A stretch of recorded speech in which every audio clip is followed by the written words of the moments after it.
Chapitre 2. Elphège. La jeune fille se débattait, mais je la tenais fermement. Je savais que sa résistance ne durerait pas. Tous ceux et celles que j'attrapais se rebellaient au début, mais finissaient par accepter leur sort. Ils n'avaient pas le choix de toute façon. Lorsqu'elle cessa de bouger, je déroulai le lien que je portais à la ceinture. Une chaîne, fine et solide, forgée dans le meilleur acier qattarien, dont l'extrémité restait solidement fixée à moi. J'enroulai soigneusement l'autre extrémité sur ses poignets, fit un nœud solide. Elle poussa un petit cri de douleur lorsque je serrai, mais je ne me laissai pas attendrir. Une proie si précieuse ne devait pas m'échapper. « Comment t'appelles-tu » lui demandai-je. « Chirène » balbutia-t-elle. « Mais je ne comprends pas. Que me voulez-vous » ? Chirène. Quel joli prénom. Je m'appelle Elphège, et je suis chasseur du roi. Je cherche les gens comme toi, et les amène à notre souverain. Tu vas me suivre. Je sifflai 3 coups secs pour prévenir les soldats qui m'accompagnaient et que j'avais laissés en arrière, préférant une approche discrète. Ils étaient 2 sous-fifres de la garnison de Bord-de-Cannes, la ville voisine. Pas de très bons éléments à en croire ce que j'ai vu de jusque-là, mais j'étais tout de même content de les avoir sous la main. Les arrestations de sorciers étaient toujours risquées. Celles que je tenais contre moi ne représentaient certes pas un danger, mais les familles étaient rarement favorables à ces réquisitions. Plus d'une fois j'avais dû fuir pour sauver ma vie et ramener ma cible au roi. Et aujourd'hui, il était crucial que tout se passe bien. Une dessinatrice. C'était exceptionnel. En attendant qu'ils arrivent, je détaillai Chirène du regard. Elle était belle, très belle même. Ses longs cheveux bruns encadraient un visage fin et de grands yeux bleus en amande, qui, pour l'heure, me fixaient avec effroi. Elle était vêtue simplement d'une chaude jupe de laine et d'une cape de fourrure blanche, ouverte sur une simple chemise de lin blanc. Malgré cet accoutrement des plus paysans, on devinait dessous des formes des plus plaisantes. Bien que je n'eusse pas pour habitude d'extorquer des faveurs, je me réjouis à l'idée du trajet qui s'annonce en sa compagnie. 4 jours de marche nous séparaient du palais, et qui sait quel rapprochement pouvait s'opérer en ce laps de temps. Je fis un effort pour chasser ces plaisantes pensées de mon esprit.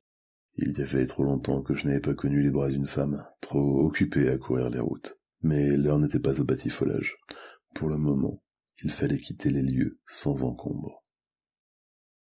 J'avais du mal à croire que j'allais bien trouver une dessinatrice. Cela était si rare. La dernière à avoir été capturée par un autre que moi l'avait été 6 ans auparavant. Et la précédente ? Des décennies avant. Je réfléchis rapidement à la meilleure conduite à tenir. Les gens du village étaient-ils au courant ? J'en doutais fortement. Les magiciens de tout poil se cachaient généralement, par crainte des chasseurs, mais aussi des dénonciations. Les miens étaient prêts à payer cher une information de qualité. Cependant, nous étions à Friestin, un petit village perdu dans les montagnes du sud du royaume. La région rebelle n'était qu'à quelques jours de marche, et les soldats rencontraient régulièrement des problèmes dans les environs. Si ces gens savaient qu'une dessinatrice se cachait parmi eux, peut-être la protégeaient-ils. Auquel cas, quitter le village risquait d'être compliqué. J'étais d'ailleurs surpris que cette fille utilise son don aussi librement. S'était-elle donc imaginée à l'abri, juste parce que la capitale était loin ? Les 2 soldats n'arrivant pas, je me décidai à sortir du hangar, entraînant Chirène avec moi. Je la tenais, proche, ma main cachant partiellement la chaîne qui liait ses poignets. Inutile de susciter trop de questions de la part des villageois. Dehors, quelques flocons de neige commençaient à tomber. Les rues étaient désertes. Seules mes traces de pas étaient visibles dans la poudreuse qui recouvrait le sol. Entendant des éclats de voix, je conduisis Chirène jusqu'à la place du village. Là, je trouvai mes 2 soldats, en pleine conversation animée avec le forgeron et 2 autres hommes à l'air furieux. Je jurais dans ma barbe. Ces 2 idiots avaient déjà réussi à attirer l'attention. En me voyant, les villageois accoururent. Je fis signe à Chirène de s'arrêter, m'avançai d'un pas pour m'interposer entre elle et les 3 hommes qui approchaient. Derrière eux, les 2 soldats suivaient l'air, hésitants. « Vous n'êtes pas le bienvenu ici », lança l'homme le plus proche, un grand gaillard à la mine patibulaire. « Chirène, est-ce que ça va ?» demanda l'autre en avançant vers elle. Encore en bras de chemise, il semblait tomber du lit. Plus que furieux, il avait surtout l'air inquiet. Je levai un bras pour l'empêcher d'avancer jusqu'à Chirène. « Elle va très bien, mais elle part avec moi. Vous nous éviterez à tous beaucoup d'ennuis en me laissant agir. » Mon ton était sans appel, mais les 2 hommes ne semblaient guère impressionnés. Derrière eux, le forgeron s'éclipsa en courant. Je fis un signe de tête aux soldats, qui mirent un temps avant de se lancer à sa poursuite. Par les dieux, je n'étais pas aidé. Le temps qu'il le rattrape, l'homme avait atteint la cloche d'alarme au centre de la place. 2 coups puissants résonnèrent. Cette fois, je pouvais oublier tout espoir de fuite discrète.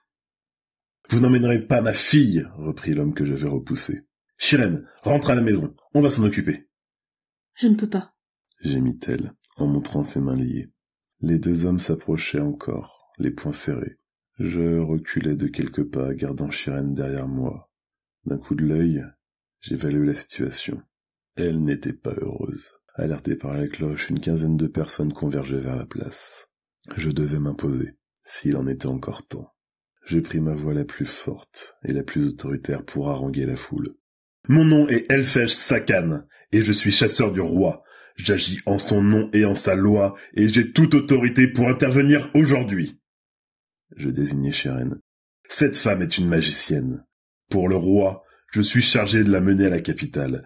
Toute personne qui s'opposera sera passible de mort sans procès. » La foule gronda, et je compris vite que mon discours n'avait pas eu l'effet escompté. Nous étions dans une région reculée, et la crainte des représailles royales y était moins forte que dans le reste du royaume. Déjà, plusieurs villageois s'emparaient d'armes, de fortune, de fourches, de marteaux ou couteaux de cuisine. Les 2 soldats reculèrent dans ma direction, attendant mon commandement. Je ne devais pas traîner. Je tournai les talons et entraînai Chirène au pas de course en direction du pont par lequel j'étais arrivé au village. Les chevaux avec lesquels nous étions arrivés étaient attachés juste de l'autre côté du pont. 2 hommes me barrèrent la route. Je posai la main sur le pommeau de mon épée, espérant que l'intimidation suffirait. Je n'aimais pas tuer, même si je n'hésitais pas à le faire en cas de nécessité. « Laissez-nous passer !» Mes mots furent sans effet. Derrière moi, j'entendis une course rapide, une masse fendant l'air. Je voltais tout en dégainant, m'écartant juste à temps pour esquiver la lourde barre de métal que le père de Chirène avait voulu abattre sur moi. Je le repoussai d'un puissant coup de pied dans l'estomac. Le premier homme qui m'avait interpellé se jeta alors sur moi. Je n'eus que le temps de pointer ma lame vers lui et il s'empala dessus. Un silence de mort s'empara de nous tous. Et je restai tout aussi figé que les villageois, contemplant l'homme aux yeux exorbités qui tremblait face à moi. Un mince filet de sang s'échappait de ses lèvres, puis d'un coup, il tomba à genoux. Alors la foule se rua vers moi. Je dégageai mon arme et fendis l'air autour de moi pour les forcer à reculer. Je vis un des soldats plier sous les coups de 3 hommes en furie et tomber dans la neige, les coups ne cessant de pleuvoir sur lui. L'autre, plus couard ou plus sage, prit la fuite sans demander son reste. J'étais bien meilleur combattant que tous ceux qui m'entouraient, mieux armé également, et s'il n'avait s'agi que de sauver ma vie, je ne me serais pas inquiété outre mesure. Mais je devais ramener la magicienne, et cela me compliquait grandement la tâche. Non seulement je devais prendre garde à ne pas la blesser, mais elle faisait de son mieux pour s'éloigner, tirant sur sa chaîne et me gênant volontairement. Une foule en colère se massait maintenant devant le pont, me barrant l'accès. Je réfléchis rapidement. Le village était isolé par un ravin profond, et ce pont était le seul chemin d'accès direct à bord de Calne, la grosse ville la plus proche. Si je ne pouvais l'emprunter, une seule autre voie restait, les chemins de montagne au nord du village. Je fis tournoyer mon arme pour nous dégager un passage, et sans tenir compte de ses protestations, j'entraînai Chirène en courant. Comme elle luttait de toutes ses forces, tirant sur la chaîne, je bondis vers elle, et d'un mouvement rapide, je fis un tour de chaîne autour de son cou avant de repartir en courant. Contrainte à me suivre pour ne pas se faire étrangler, elle me suivit, enfin de meilleure volonté. Un jet de pierre me toucha à l'épaule, sans me faire grand mal, à travers le cuir épais de mon manteau. Un homme manqua de nous rattraper. Je lui ouvris la gorge d'un coup d'épée. Derrière lui, une femme hurla, s'arrêta pour le soutenir, en vain bien sûr. Peu à peu, nos poursuivants se firent moins nombreux, et les derniers renoncèrent lorsque nous nous enfonçâmes dans les pentes boisées de la montagne. Derrière nous, la neige recouvrait déjà nos pas.